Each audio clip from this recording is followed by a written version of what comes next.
Саламатсыздар, урматтуу достор. Кыргызстанда ушул кезге чейин, ушул бийлик илимге чейин боло берет деген принципине жашап келишкен да. Мындай эптеп мансапка жетип алсаң, бийликке жетип алсаң, анан кийин бийликке жетип алгандан кийин, мансапка жетип алгандан кийин мурдак баштасаң боло берет деген принципине жашап келишкен да мындай. Ошол бүгүнкү бийлик кезинде ушуларга кичине болсун дагы тамырлар кыркылып, акыйкаттуулук орноп келе жатат десем жаңылышпайм да. Менин айта турган сөзүм бул бүгүнкү кезде биздин казакбаевлардын жерин кимдир талашып атат деген суроо жаралат да. Бул жерде казакбаевлардын жерин талашкан адамдар бүгүнкү кезде ошол эле өзүнүн жанындагы кошуналары, мындайча айтканда бизнесинде баягындай акчага малынып, көзүн май басып калган көпөстөр кызыгып жатат десем дагы жаңылышпайм. Себеби дегенде бул 2013-жылы мындайча бир историяны айта турган болсом, 2013-жылы, 2013-жылы мындайча айтканда Алмазбек Атамбаев президент болуп турган кезде жер мафиясы укмуштай көбөйгөн да. Ошол Тоголок-Молдо 28-чи тарих боюнча жашап жаткан Казакбаева Жаркынайдын үй бүлөсүнүн үйү ошол жерден өрттөнүп кетет, кокусунан өрттөнүп кетет. Аны ким өрттөгөнү белгисиз, бирок ошого байланыштуу Казакбаева Жаркын ошол өзүнүн үйүнүн документтерин баардыгын топтоштуруп, жанакындай МЧСке же болбосо башка ушундай мекемелерге барып документтерди топтоштуруп жатса, ал жерде типа мындай бул Казакбаеванын үйү жарым-жартылай жок болуп чыгат да, документтеричи. Кандайча ошондой болуп калды деген суроо келип эле ошол жанагы госрегистрге келип такалат да. А госрегистрде кимдер иштеп аткан? Ал кезде Берикбаев жана Кадырмамбетов дегендер иштеп жаткан экен. Алар кандай кылган? Алар болсо документти бир аз өзгөртүп салышканда, салышкандан кийин бул жанагы Казакбаевлардын ал жерге ээлик кылуу укугунан ажыратылган. Эми ошол менен катар эле ошол кезде иштеп жаткан Бишкек шаардык мэриясынан дагы жасалма токтом жасалып, бул токтомдун негизинде Казакбаевларга ал жер жашаганга берилсин деп, бөлүнүп берилсин деген токтом чыгарып койгон да. Бул жеке менчик үлүш жер ээсине, мындайча айтканда жеке менчик да, бул Казакбаевлардын жеке менчиги. Буларга как баягындай мамлекеттик административдик жер деп булар мэрия эч кандай токтом чыгарбаш керек болчу. Бирок булар ушундай бир жолго барышканда, себеби мунун түпкү максаты эле кийин соттошуп келгенде, сот процессинде баягы ошол Казакбаевга токтом чыккан жер кайрадан эле баягындай улантылып, буларга берилсин эмес, берилбесин деп чыкмак да. Ушундай жол менен баягы неме кылганда буларчы адаштыруу жолу менен алып коебуз дешкен. Бирок эми баягы Казакбаеванын негедир өзүнүн зиректигинен Казакбаевлардын ушундай кылдар өздөрүнө сак болгондугунан байланыштуу 2013-14 жылдан бери бул Тоголок-Молдо 28-деги 18 соту жер жер мафиясына өтүп кеткен жок да. Мына бүгүн Здравствуйте, да. Бүгүн сот процесси болду дейт, алдырап Да. сот процесси отмена болду да, жылды да, 14 числого Да, жылды. сегодня отложили процесс, Себеби дегенде биз еще... айтканбыз да, кече айтканбыз да, анонс кылганбыз да. Да, да. Бүгүн саат 10:30 сот процесси болот Казакбаевалардын депчи. Ошол боюнча кичине бир аз маалымат берип койсоңуз. Сегодня должен был состояться процесс в Бишкекском городском суде в 10:30. Но он не состоялся, потому что состав не может собраться. Одного из судей нет, он находился на другом судебном заседании. Это еще раз подтверждает то, что мое заявление, которое мы сделали в пресс-центре Айки-Пресс вместе с Халвей Байке, то, что мы говорили о том, что неправильно работает система АРД и система АИС в Бишкекском городском суде, еще раз подтверждается. Потому что существующие, принятые правила в Бишкекском городском суде о том, что председатель суда сам создал своим указом, приказом, как его назвать, распоряжением, что он создал судебные коллегии, и эти коллегии работают по 3 судьи, это неправильно, это противоречит закону. Но судьи городского суда продолжают, я так понимаю, работать по этому самому приказу и продолжают нарушать закон, что вообще неприемлемо. Любое дело, административное, гражданское, уголовное, должно быть распределено по АРД, через АИС, через систему АИС. То есть, получается, нарушаются наши права простых граждан, нарушаются самими судьями, самим Бишкекским городским судом.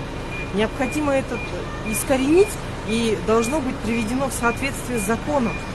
Обязательно должно быть, любое дело должно быть распределено через компьютер, через АИС, а не так, что председатель суда определил, какая коллегия, какое дело, где будет рассматривать. Это прямое нарушение закона.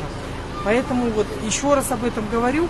А сейчас нас отложили на 14 апреля. Я надеюсь, что на следующее заседание уже начнется процесс, и мы уже начнем по существу. Я благодарю вас за внимание к нашему делу. Я прошу, чтобы вы не теряли интерес к нашему делу. Пожалуйста, будьте, смотрите, следите за нашим делом. Потому что у нас хотят отнять наш родной дом, в котором я родилась, моя мама родилась, мой дедушка жил. И это просто наглым посреди белого дня. Ведь это может коснуться любого человека в Кыргызстане. Любого человека. Это вот сейчас наше дело вскрывает то один пробел, вот в судебной системе пробел, именно по распределению по АРД. Другие пробелы вот в государственных органах. Вот сейчас прокуратура приходит в суде, вот очень интересно, ее позиция. Посмотрите, пожалуйста, как работает прокуратура, как работает мэрия, как работает госрегистр. Вот эти органы все, архитектура обязательно, да. Вот эти все органы, они, получается, все вместе сплелись за эти годы. И наш президент объявил борьбу с коррупцией во всех органах государства. А именно вот в этих органах все признают абсолютно, что именно в госрегистре, в архитектуре, в мэрии абсолютно высокий уровень коррупции. И с этим надо бороться. Мы живем в этой стране, нашим детям жить в этой стране. Так не должно быть. Коррупцию надо останавливать. Не должно быть так. Пожалуйста, помогайте нам. Смотрите, следите за нашим эфиром. Мы обязательно вот все как есть по закону, все расскажем суду. Сейчас просто до процесса я не хочу выходить на прямой эфир и показывать, говорить, что вот как есть на самом деле. Потому что это как будто давление с моей стороны на суд. Так не должно. Суду все как положено, все документы. Так каждый документ разложу, все покажу. Пожалуйста, посмотрите, что делается у нас в государстве, как эти госорганы работают. Вот жаркын эже өзү кыргызча жакшылап түшүнөт, бирок жооп бергенде орусча жооп берип атат да.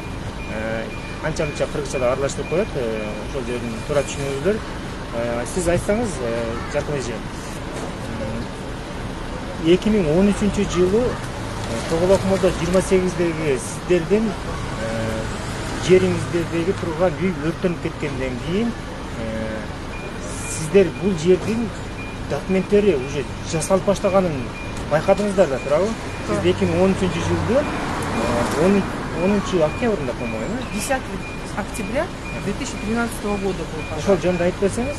Ну вот после пожара мы, получается, обратились уже в госрегистр и обнаружили, что вот такая идет такой рейдерская схема, схема захвата нашего земельного участка, который приватизировали вместе с домом, да, вот захват происходит. И мы это все обнаружили, мы обратились в суд.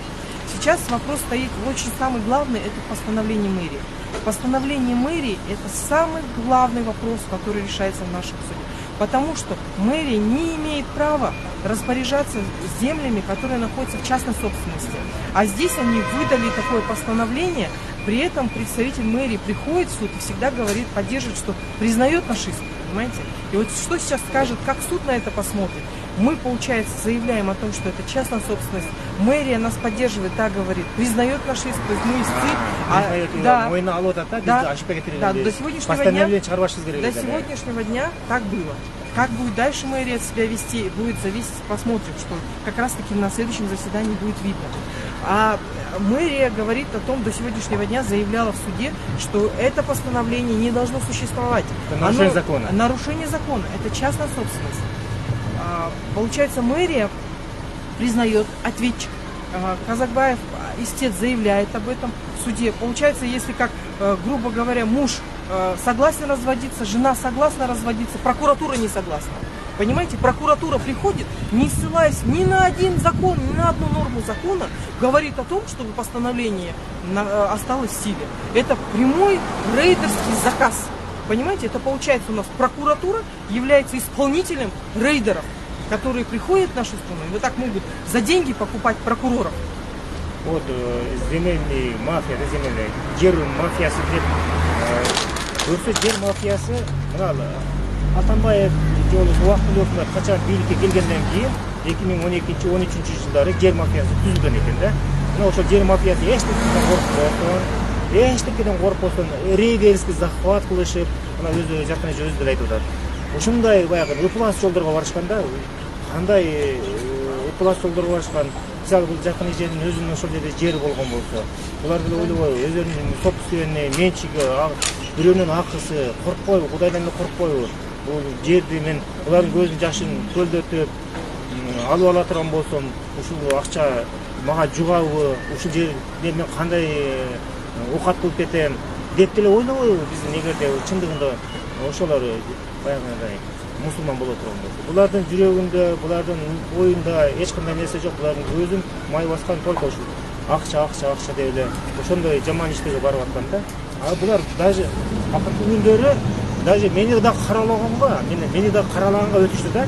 Чтобы типа ушундай бирөөнүн атын жабын алып, кимде мындай жаман жолдорго баратат деп. Мен эч качан бирөөнүн атын жабынган эмесмин. Керек болсо ал адам туура эмес иштеп атканын мен сындап келе берем мен эч качан.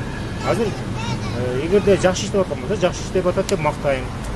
Жаман иштесе, жаман иштеп атат деп жамандайм. Ал менин өзүмдүн жарандык укугум болуп эсептелет да.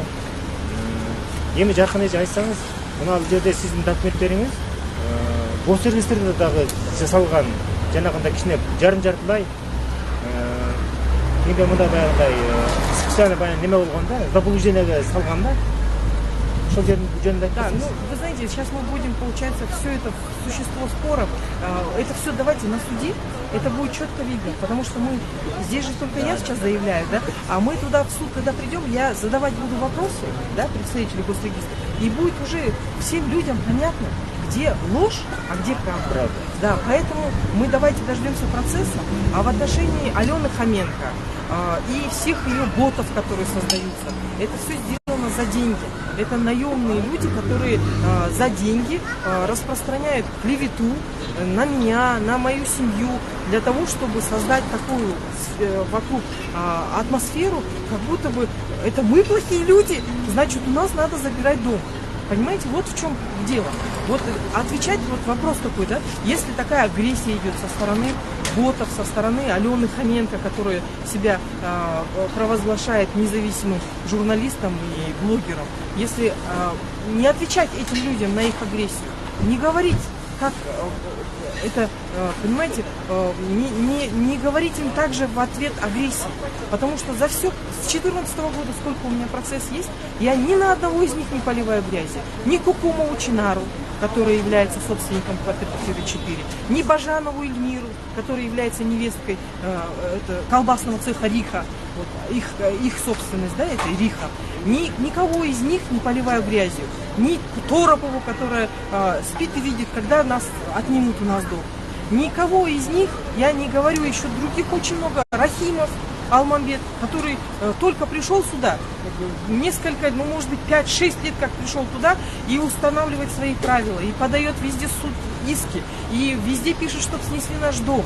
Вот этот молодой человек, ни разу его в глаза не видела. Я в жизни его в глаза не видела, он не приходит ни на один суд.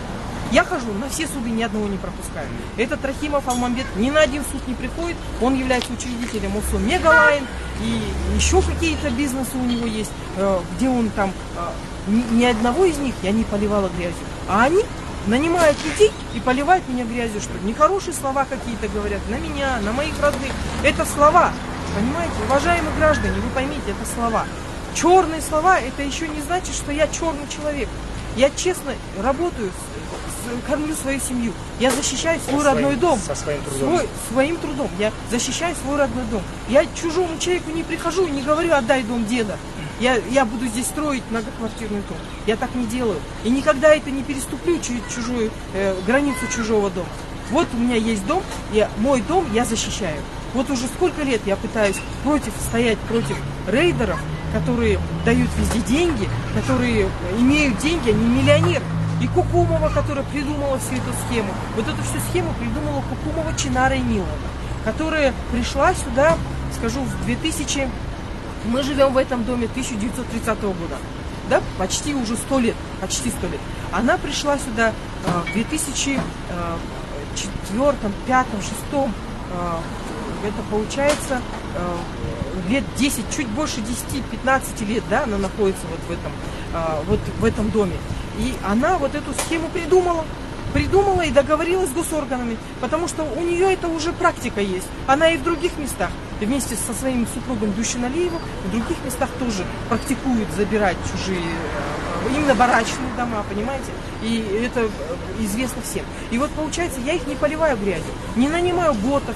Я вот попросила Халыбек Байке абсолютно не вмешиваться, ничего нигде не говорить, никак. Я попросила как независимого, действительно независимого человека, чтобы просто освещать и показывать, что происходит, кто прав. Это уже вы будете судить.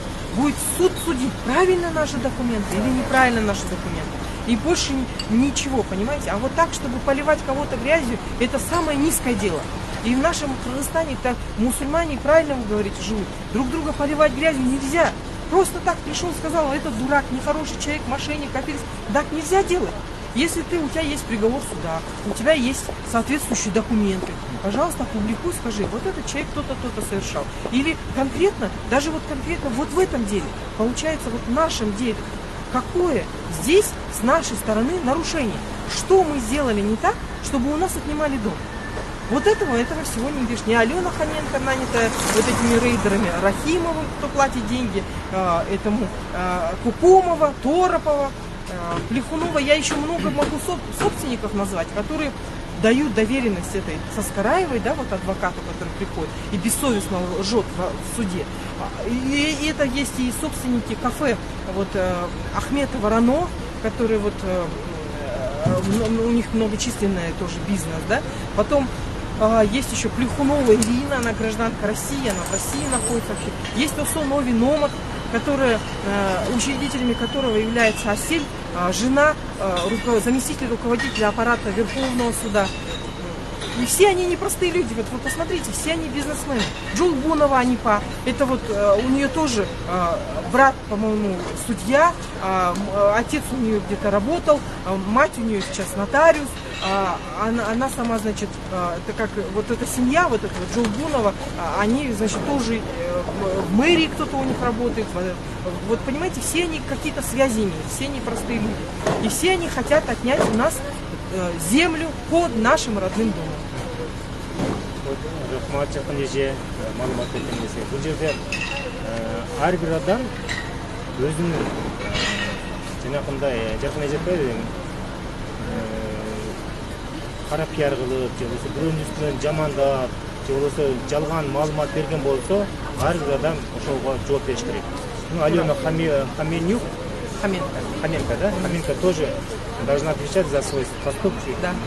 Который... Она вот удалила свой пост, а на самом деле, получается, она клевету написала абсолютно безосновательно, просто так, как говорят русские, караван идет, собака лает, да?